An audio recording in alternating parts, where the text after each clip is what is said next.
All right, I was going to do a video on a subject and then I kind of got sidetracked and I thought I would combine two concepts together. Anyway, here it is. It can be called RF sniffing, and I've shown these on the channel before. They're super cheap these days. In the old days you had to make your own. So this is a loop.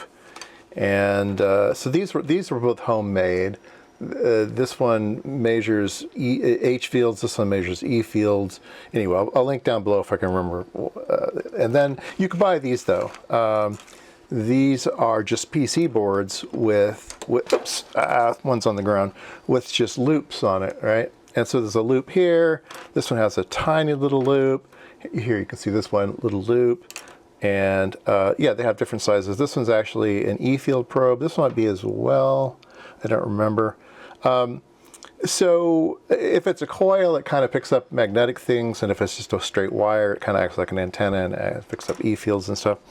But what we want to do today is to actually look at how you might go about probing and trouble that you might get into, or actually interesting things you might find.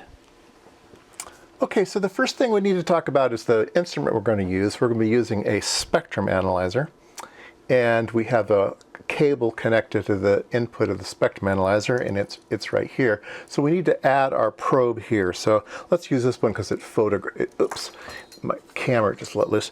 We're going to use this one because it photographs well. It's photogenic. So this one has a split ground over here. The ground goes all the way around it, but it's cut here, so it's kind of a half loop here. And then on the other side, it actually has also some coils. So the center conductor comes out here, and it makes a full turn, but it doesn't connect.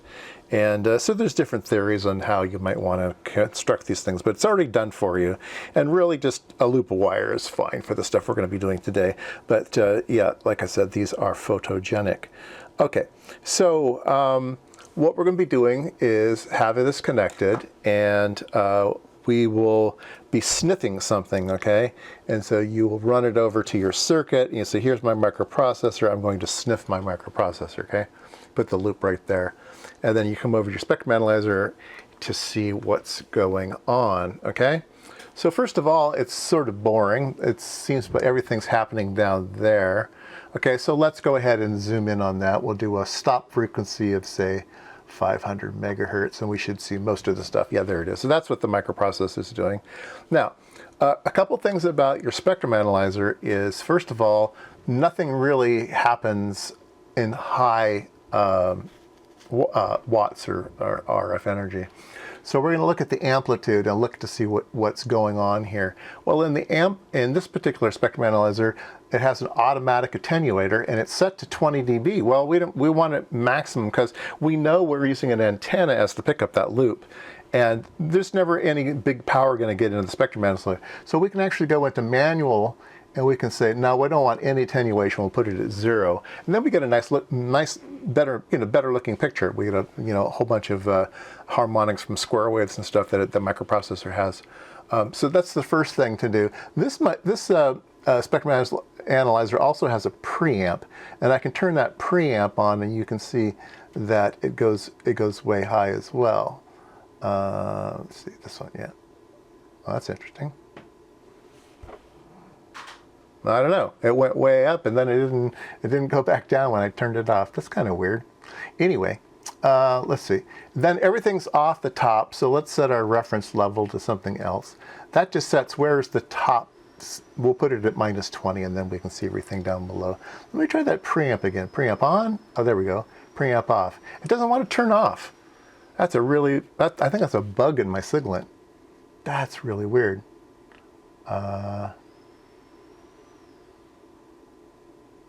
0 dB reference level. Oh, it reset my reference level when I turned the preamp on.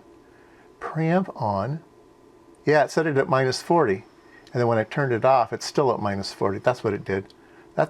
I don't know why those interact with one another. That doesn't seem right to me. Anyway, we will not be using the preamp for right now. We'll just be looking at this. Okay. So now what we want to do is try to get everything on camera. And so I will push my stuff here into the field of view. Can you see that now? Oh, there we go. All right, so I'm going to take my little loop here and I'm going to put it over the microprocessor, and that's the noise we're getting from the microprocessor. That's just emitted radiation. Let's take a look at our display. This is our little OLED display, and it's not doing anything at all. I mean, it's just getting I2C data once in a while. It's kind of a static thing, so it's not giving off any energy at all. And then I have a little sensor over here that's actually a color sensor. I did a video on that, but let's put a loop on that. And we're getting kind of a broad bit of noise out of that with some data stuff. All right, so now what I want to show today is maybe more advanced sniffing. All right, so I talked about the spectrum analyzer having a preamp in it, right? The guys over at Zinco gave me these little amplifiers, and this is a perfect application of those little amplifiers. I thought about them when I started doing this video. I went, oh yeah, this would be great. So we're going to be using, if you don't have a preamp, or your spectrum analyzer is not really great, you might want to get one of those little, they're like 30 bucks or something, they're really cheap. So this is a 100 kilohertz to 10 gigahertz preamp. I'm going to put my probe here on the little amplifier, and then let me, oh, he's already on. Yeah, there we go, look at that. All right, so we can kind of go back up to our big picture here. So now we've got this thing, which is going to be even more sensitive. So yeah, so when we put this on there, we're getting a bigger, broader look. And if you notice, like even here now on this OLED display, let me see if we can just kind of set it there. Every once in a while, you might see a little something or other going on. So this is the second part that I wanted to get from the video, is the use of sample and hold, max hold. Sometimes an oscilloscope, you might set maximum persistence. Maybe I should do a video on that too. But if you go onto this spectrum analyzer, say trace max hold, it's going to remember the highest level energy it ever sees. The spectrum analyzer is always sweeping, so it can't see everything all the time. It can only just go back and forth, and it might get lucky or it might not get lucky ever seeing a particular thing. So a lot of times you'll need to turn max hold on and then just wait a long time, okay? And you might see events that you might not think are actually there or not, right? So let's go ahead and we'll go back out. I'm going to do a preset. So it's set back to 0 to 3 gigahertz, 3.2 gigahertz. I'm going to set my amplitude again for 0 dB of amplitude. And I'm going to set my scale per division at 5. Now I'm looking at really small things. I'm going to set my reference level back up so I can see everything. And now you can see we're getting all kinds of crazy things. So let me go ahead and turn my max hold on again. So if anything happens, we'll catch it. All right. And whoa, look at that. Something happened there big time, right? Something really, a big event happened over there. So the point is that you might want to do sniffing at a wider spectrum or a longer period of time and use this max hold feature to catch something. You might want to let this run overnight, or at least for an hour or something, to try to catch things, because a lot of times you'll have a circuit that just misbehaves every once in a while, and maybe there's a transient event, something happens somewhere, okay? So why did that big event happen over there? Well, it's because I got my cell phone on my desk, right? And cell phones every once in a while just like to transmit. They just do. And so bang, yeah, there's something happened. So I'm going to pull out my cell phone, and I'm going to check the weather, okay? I'm going to say, oh, what's the weather today? Let's look at the forward. Oh, look at that. More stuff is happening at different wavelengths and stuff just because I decided to check my cell phone, right? So you might be working on your circuit, and the camera's kind of crooked here. There we go. You might be working on your circuit, and you know, your wife calls, or you know, the pizza's ready, pizza delivery guy's calling, and then you'll get all this weird stuff going on, right, that you didn't expect.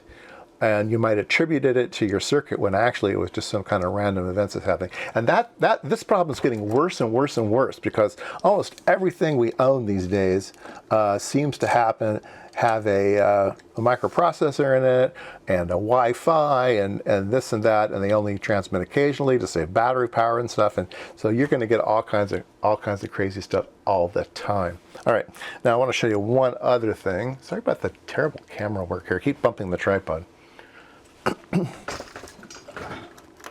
All right, I'm going to turn off my circuit. I've disconnected the power to my circuit here, and we will go to the trace again, and we'll let it run its normal thing. And yeah, there's just stuff happening all the time, okay? So one of the fun things you can do, let's just do a hold on it there. I'm going to turn the marker on, and we'll just kind of go over here. What are these frequencies, right? You can say, oh, this one's happening at 500 megahertz. Well, that's kind of weird. What's that thing?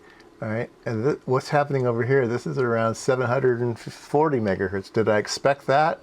There seems to be stuff up here at 2 gigahertz and 2.4 gigahertz. You know, 2.4 is probably Wi-Fi. But there's also weird stuff. Let me do turn my thing live again. Let me do a stop frequency of, say, 300 megahertz. All right. And now I'll do a max hold on that as well. Trace max hold. And